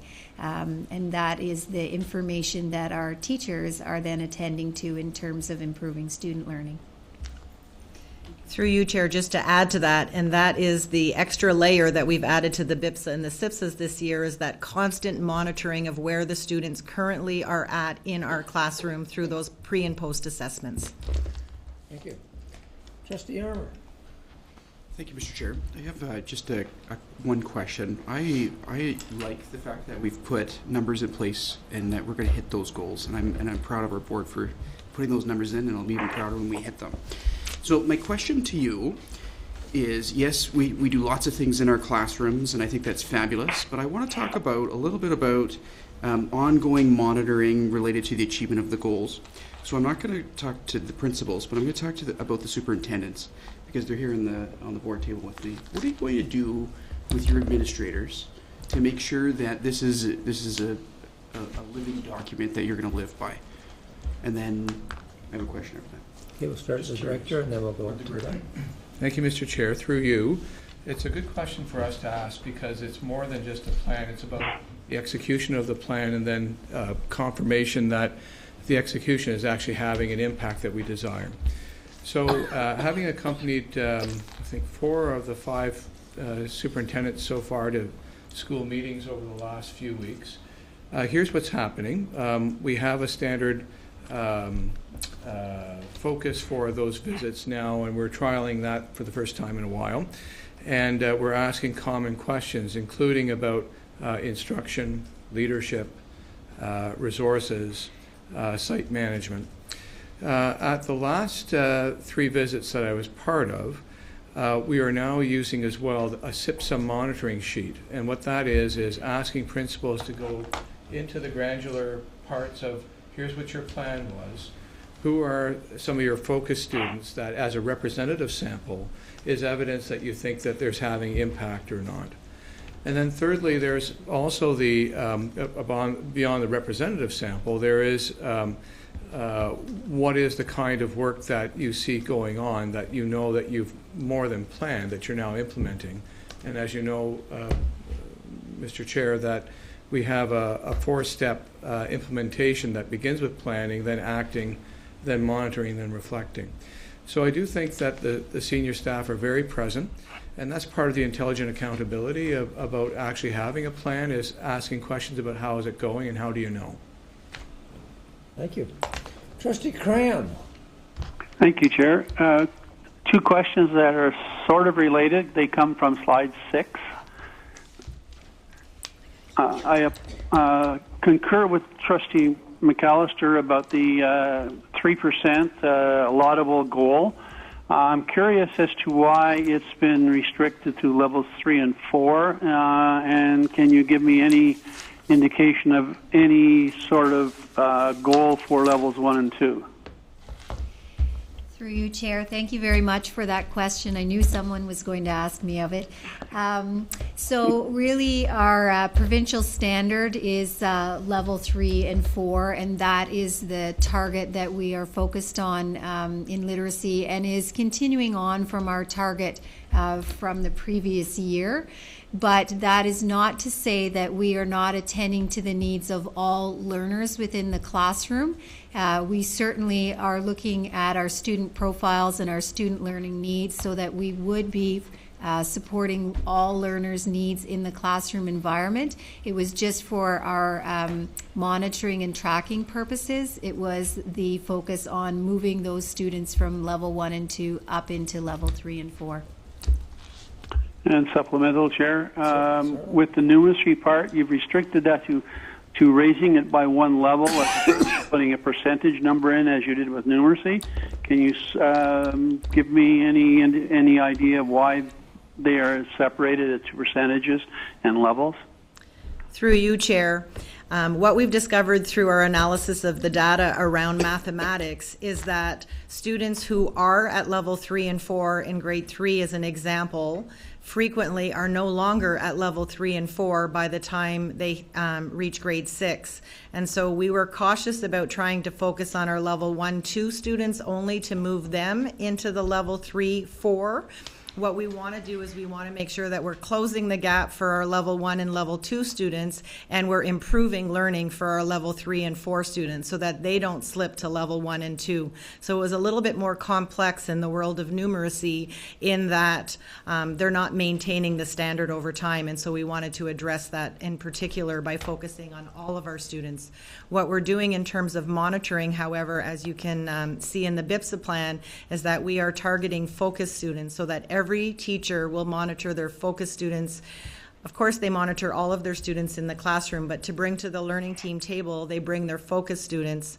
And then as a school, they're looking systematically at that representative sample, and that's the monitoring that we're doing. And those students come from many different levels in terms of their performances in mathematics. Okay. Thank you, Chair. And I just wanted to add, it's a very laudable goal. I caution on the laudable goal because we're trying to move a system, and we all know how quickly systems can move. So it's just a caution on that, but the goal is really laudable, and I really like the plan, and it's a shift for us, and it's much better. Thank you, Trustee Cram. Do I have any more comments or questions? You know, that was a really rich discussion. Superintendent Barrett, I know I want to thank you, but I know it's a team effort. I know that every superintendent at the end of that table has a hand in this and has a role to play in making it happen. So I thank all of you. Shelley, you have been acknowledged for innovation. All I can say is we're so lucky to have you. We're amazed. Thank you so much for that presentation. Thank you. Okay, moving on to the next action item, which is a report from SEAC. And I'm going to turn this over to the chair, Trustee McPherson. Thank you. Tuesday, October 3rd, 2017, in the board office in Brockville. First off, we had a presentation from the speech and language pathologist Elaine Gribben about sound skills. It's an early intervention tool that allows for support and intervention, speech development, and early learners. It's available in our schools and it's being refreshed and shared with kindergarten teachers in an upcoming PA day. And then we had a presentation from Tanya Mason, who is a program resource teacher for IT, the technology coach. She serves as the liaison between IT and the classroom. And she demonstrated to us a great many of the systems are available, which are available to all students on board computers. Carswell, Word Q, Kidspiration, and Inspiration. She also talked about the program Office Lens, which works on phones and other devices. They have held BYOD clinics in the schools. They can enroll their personal devices and then access our Wi-Fi that works better for apps. Then we had a special guest that evening as well. Director Sliwa dropped in to visit us, and he talked about the engagement on government support that is currently being discussed in the province.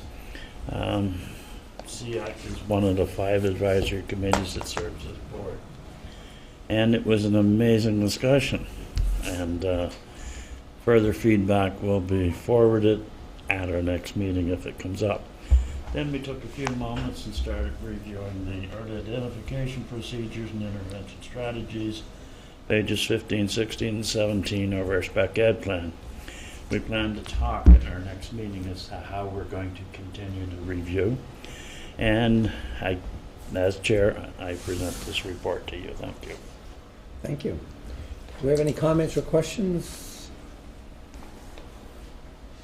Okay. Seeing there are none, we'll move on to the next, which is a report from the Ontario Public School Board Association, Director David McDonald. Just 2 quick items, Mr. Chair. I would invite trustees who are available on Saturday, November 4th, to attend a regional meeting being held here in Brockville. We'll have trustees from Ottawa, Renfrew, Hastings, Prince Edward, and Limestone present for that day. As well, there is the Public Education Symposium is coming out in the end of January. There's a call for presentations right now. They're looking for presentations from boards or individuals around 15-minute type presentations. So it's kind of a quick snapshot of what's being done. The area of focus, though, is around mental health, equity, inclusion, and wellness.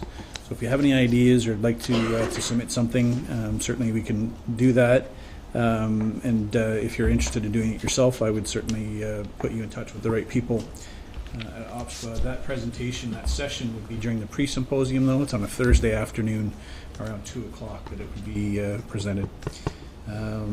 That's it for a presentation or information update from OPSPA, Mr. Chair. Thank you. Any comments or questions for David? Okay, seeing there are none. Director, do you have a closing comment? Thank you, Mr. Chair. I do. I just wanted to reiterate, it sort of back ends to the earlier conversation about math, that all of our senior staff are completing their first round of school visits.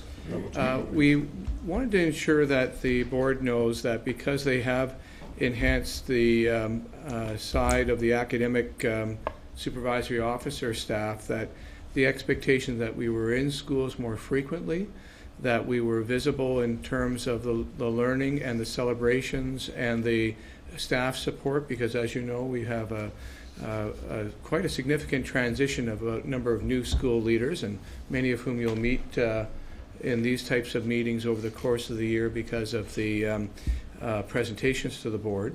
So it's really important that these folks are out there and doing what we need to do to support schools and to reinforce and reiterate and promote the types of things that we're trying to do as a system, because it's pretty easy at a school level to get really absorbed by what's happening in there and forgetting that we are part of a school district, and that the school district has goals and it has aspirations for students just like the communities do themselves. Secondly, I wanted to indicate, Mr. Chair, that as we move into the fall, that much of the work that was happening over the summer is being wrapped up in a number of different places and spaces for Superintendent Hobbs and his team. The proof in the pudding is in the eating, as they say, and it's not hard to see that when you go to the schools. And we're certainly fortunate we've had some good weather over the last few weeks to try to see the final touches in that work being done, and we're receiving a great deal of compliments when we were at schools, and certainly feedback that I receive for people that see the some very basic types of commitments that creates a great deal of pride. And they want a good example of that. You can think about the entranceway at a number of our schools, Westminster here in town, what's being wrapped up at TIS as well in town here as well, and Seaway District High School, Rideau High School. Those are all examples of big work done at the front end to make the schools appealing and accessible, which is also something that the board commits to because we are invested in being respectful and community assets, and so we would want people to be able to use our schools regardless of their mobility needs.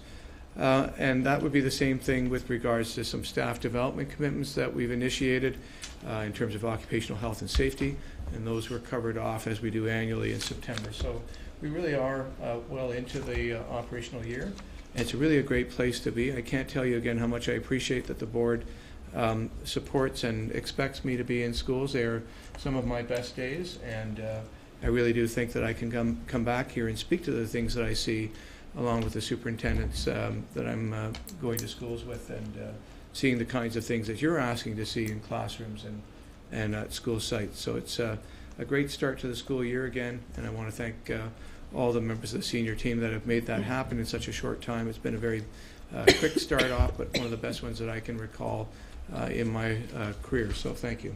Thank you. You know, it was interesting tonight hearing a term, and I know John, you zeroed in on it, and we were talking about mindsets, mindsets. And I would encourage any trustee that wants to know more about this is to get into the work of Carol Dweck, because that's really where it comes from. And Carol Dweck talks about a fixed mindset, and she talks about the open mindset. And what is interesting is a lot of our young people have a fixed mindset that they can't do something. But let's think beyond our young people.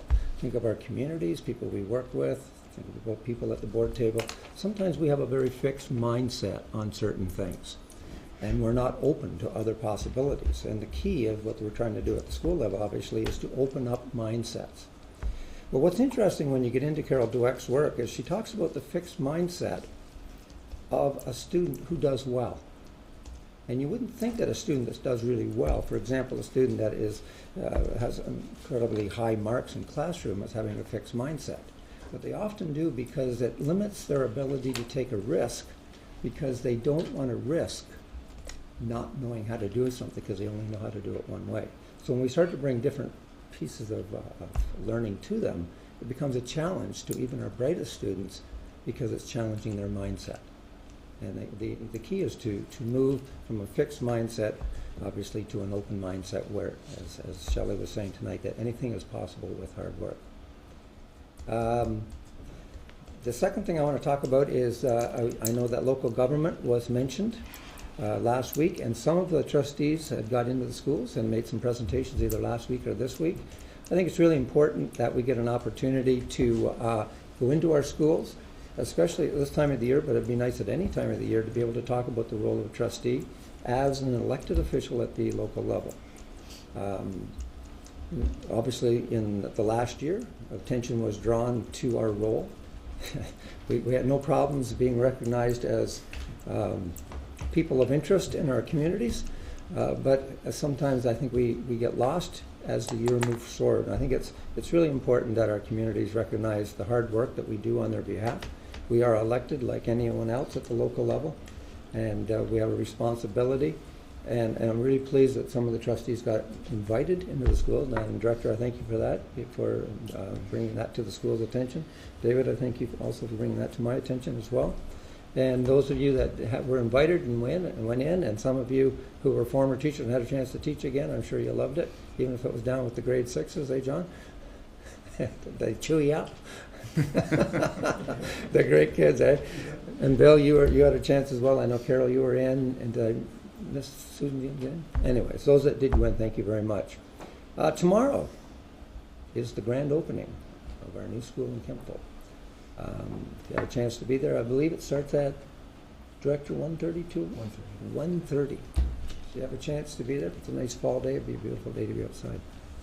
So, anyways, I'm really pleased with what we did in the local government stage. I'm very proud of what we do as trustees. All of us are proud of what we do. And the election's coming up in another year.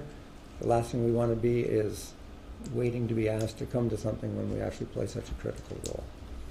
And yeah, Carol Dweck, she's the pioneer in this stuff. Okay, I need a motion that the Upper Canada School Board public session, regular public session, be adjourned at 8:25. The next meeting will be scheduled October the 11th, 2017. Can't be that. Good night, everybody. November the 8th, moved by Trustee Wendy McPherson, seconded Good by night. Trustee Bill McPherson. A show of hands. Thank you very much. Safe travels, everyone.